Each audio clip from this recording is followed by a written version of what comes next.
और वो दूर होनी चाहिए, वो एक इशू कुछ है। कमियां हैं, लेकिन ये कुछ सब उसके कमियां लिए हैं, नहीं जा रहे हैं। कुछ इनको लगता है कमियां हैं। कोई इशू करो ऐसा और जाके हंगामा करो, कैमरे लेकर के जाओ, हंगामा कर दो और धीरे धीरे अपना सपोर्ट बेस बनाओ। ठीक। आगे जब पार्टी बनानी है तो काम करो। ठीक है। ये खतरनाक कुर्बान ट्रेंड अली है, जी, क्योंकि बेचारे शिक्षक का सारी क्या दोष कमियां है हैं, उसमें? सारी आप कमियां शिक्षक हैं। को गाली देंगे तो उस अरे शिक्षक उसमें टीचर्स क्या नहीं कर आते सकता है? स्कूल के अंदर, कुर्बान अली जी, टीचर नहीं है 6-6 महीने। कुर्बान अली जी, क्या जी सिर्फ हंगामा खड़ा करना मकसद है या सूरत बदलने की कोशिश है? अगर सूरत बदलने की कोशिश है तो क्या तरीका ठीक है? आपने अपने इस प्रोग्राम की शुरुआत ही दुष्यंत कुमार के इसी शेर से की थी, और आपका कैमरा भी जो दिखा रहा है स्कूलों की सूरत हाल, तो उसके बाद मैं तो इसी नतीजे पर पहुंचूंगा कि ये सूरत बदलनी चाहिए। अब सूरत किस तरह से बदलनी चाहिए, क्या अब हमारे मित्र अवधेश कुमार जी ये बताएंगे कि नवनिर्माण आंदोलन जो 1973 में हुआ एक मैस को लेकर के, और कहा जाता है कि हमारे प्रधानमंत्री की राजनीतिक उपज वहीं से हुई थी, वो गलत था, जिसके कारण गोली चली, बहुत सारे लोग मारे गए, सरकार बर्खास्त हुई। फिर उसके बाद 1974 में बिहार आंदोलन हुआ, पूरा उत्तर भारत का, नॉर्थ का युवा उसमें शामिल हुआ इंदिरा गांधी के खिलाफ, और जिस कारण इमरजेंसी लगानी पड़ी, तो वो सब गलत था। अब हिंसा नहीं होनी चाहिए लोकतंत्र में, ये तो हम सब मानते हैं, हम इसकी पूरी तरह से पुरजोर हिमायत करते हैं। लेकिन सवाल ये है कि आज सोशल मीडिया पे सारी चीजें भरी पड़ी हुई हैं, स्कूलों की जो तस्वीरें आ रही हैं, और खुद आपका कैमरा जो स्कूलों की तस्वीर दिखा रहा है, और खुद अवधेश जी ने माना कि हाँ हालात अच्छे नहीं हैं।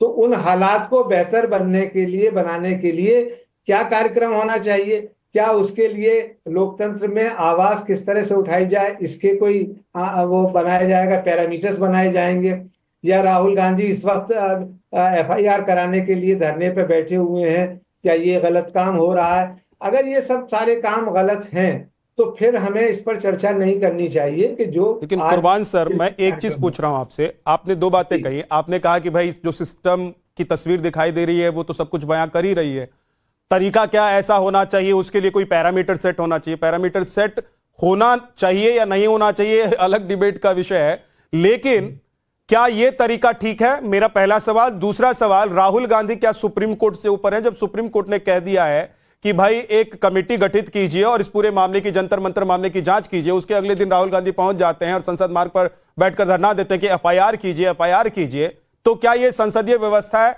क्या ये वही संवैधानिक व्यवस्था है जिसको राहुल गांधी अपने हाथ में लेकर चलते हैं? सुप्रीम कोर्ट को राहुल गांधी कुछ नहीं मानते हैं?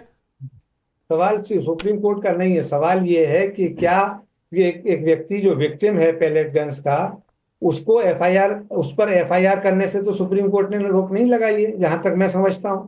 और अगर किसी के साथ जुल्म हुआ है तो सिर्फ यही तो कह रहे हैं ना राहुल गांधी के भाई इसकी एफआईआर दर्ज कर लो। और एफआईआर दर्ज करने के मामले में भी सुप्रीम कोर्ट का ही जजमेंट है कि चाहे एफआईआर कितनी भी बुरी हो, खराब हो, लेकिन उसे दर्ज किया जाना चाहिए। बाद में जो उसका इन्वेस्टिगेटर है, पुलिस अधिकारी, वो ये तय करेगा कि ये मेरिट पे है या नहीं है, एग्जिस्ट करती है या नहीं है, या इस पे मुकदमा आगे चलाया जाना चाहिए कि नहीं।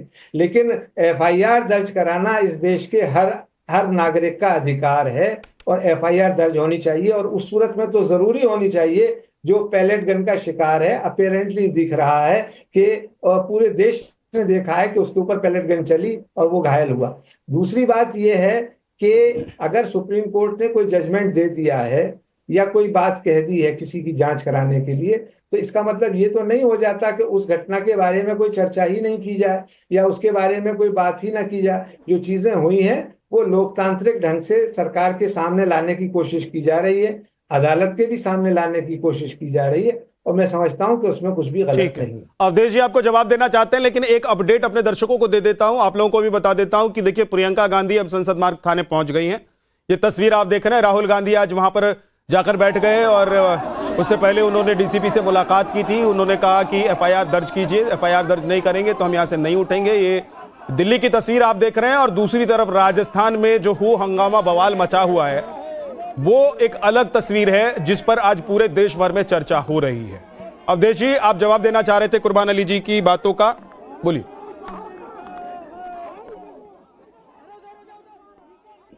जी अच्छा, मैं इसलिए जवाब देना चाह रहा हूं कि कुर्बान अली जी जैसे लोग अगर उस महान सपने को जो नवनिर्माण आंदोलन में शामिल हुआ, जो 74 के आंदोलन में शामिल हुआ, लोगों ने अपने क्लासेस छोड़ करके अपनी जिंदगी लगा दी संपूर्ण क्रांति के नाम पर, अगर उससे आप इनकी तुलना कर रहे हैं जिनको न कुछ पता है देश का, न जिनके शब्द में गरिमा है, न जिनको जयप्रकाश जी का पता है, न लोहिया जी का पता है, न जिनको राजनारायण जी का पता है, जिनको मतलब हमारे देश के महान लोगों की जानकारी नहीं है, और इस ढंग से वो व्यवहार कर रहे हैं। कुर्बान जी को अच्छी तरह याद होगा कि पटना के आंदोलन में जब छात्रों ने और आंदोलन में जब विधायकों के साथ, मंत्रियों के साथ बदतमीजी की, तो जयप्रकाश जी ने स्वयं पत्र लिख करके विधानसभा अध्यक्ष से क्षमा मांगी थी। कहां की तुलना कहां से कर रहे हैं?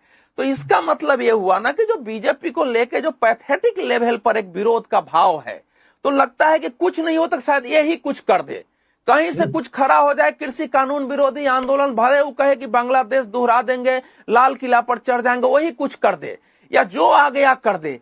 कहां मतलब दोनों में तुलना है। मेरा कहना यह है कि गांव वालों ने अपना एक स्टेप लिया है और ये एक शुरुआत हो गई है। यह चौकन्ना होने का समय है कि देश में इस तथाकथित जेनजी का जो एक पार्ट है, जो 8-10 लाख से ज्यादा नहीं होगा, 40 करोड़ में, उनको लेकर के देश के आम आदमी के अंदर क्यों इतना गुस्सा पैदा हुआ, और ये गुस्सा आपको आने वाले समय में ज्यादा रूप में दिखेगा।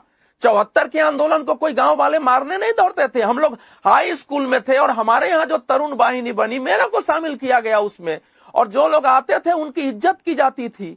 सारे वो तो एक उसकी उन्हीं बदतमीज लोगों के सामने सरकार ने घुटने जैसे व्यक्ति को जितना मैं जानता हूँ, एक शब्द में कहना चाहिए कि ये गलत है हिंसा। ये बच्चों को बदतमीज कह रहे हैं, इनको माफी मांगनी चाहिए। ये मेरे देश हाँ। के युवाओं का अपमान कर रहे हैं, बच्चों का अपमान कर रहे हैं। इस पर मैं बोल चुका हूं। ये गोडसेवादी हमारे बच्चों का अपमान कर रहे हैं। अरे वाह, आपको तो यही लगेगा युवाओं का अपमान है। गांधीवाद सर 40 करोड़ 37 करोड़ से ज्यादा हमारे देश में जेनजी हैं, समझ गए ना? बच्चे थे, उसमें से ये 5-10 लाख लोग नहीं करते हैं सपोर्ट। किसी की बहन की गालियां देंगे, पुलिस वालों को पीटेंगे, चेहरे पर नकाब लगा के पत्थर चलाएंगे, पत्रकारों को पीटेंगे, महिला पत्रकारों को घेरेंगे। अब ऐसा जेनजी देश को नहीं चाहिए। वो एक कौश था, उसमें देश भर के जेनजी आए थे, चाहे उनकी जितनी संख्या हो, वो सरकार ने निर्णय लिया। अरे भाई होने दीजिए ना, आपको तो बड़ी खुशी है। ठीक है, ओके। राहुल गांधी अभी पार्लियामेंट्री सीट पर बैठे हुए हैं। मेरे बच्चों का भविष्य सुधरना चाहिए। आप पूरे गांव को गोडसे कह दें, हरने चाहिए। और अवधेश जी ने, आपने पूरे गांव को गोडसे कह दिया, आपने पूरे गांव को गुंडा कह दिया।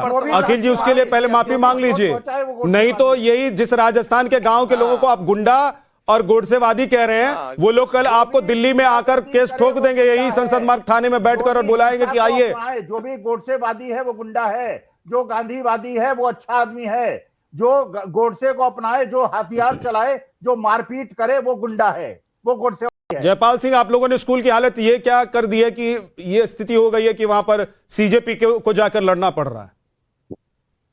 देखिए, पूरे डिबेट को सुनने के बाद में एक चीज तो क्लियर हो गई कि ये किसी न किसी एजेंडे के साथ में किया जा रहा है, और निश्चित रूप से वो एजेंडा एक्सपोज हो रहा है। ये जंतर मंतर 2 हमने देखा, जहां मैं बैठा हूं मात्र 15 किलोमीटर की दूरी पे वो स्कूल है। आप देखिए, इसको इस रूप में प्रकाशित किया जा रहा है कि राजस्थान सरकार ने स्कूलों में किसी के जाने का बैन लगा दिया। पहली बात तो मैं क्लियर कर दूं कि किसी को भी जाने से कहीं कोई बैन नहीं है। मामला इतना सा है कि वो वहां पे परमिशन लेके जाए, दिक्कत क्या है किसी को परमिशन लेने में? परमिशन देंगे ही नहीं आप लोग। नहीं, मैं बता रहा हूं, राजस्थान में SDMC school development and monitoring committee बनी हुई है, जिसमें पेरेंट्स हैं, गांव के प्रबुद्ध लोग हैं, जो गांव के मोजीज लोग हैं, वो सब उस कमेटी के अंदर हैं, और वो लोग स्कूल का संचालन, प्रबंधन और स्कूल में क्या होना सब तय करते हैं। अब आपको दिक्कत क्या है? छोटी सी भी कहीं हम कहीं कॉलोनी के अंदर भी जा रहे हैं, किसी सोसाइटी के अंदर जा रहे हैं, तो आप एंट्री करके जाना पड़ेगा। आप सीधा गए, और हो क्या रहा है, स्कूलों में जाके, क्लासेज में जाके आप लाइव स्ट्रीमिंग कर रहे हो,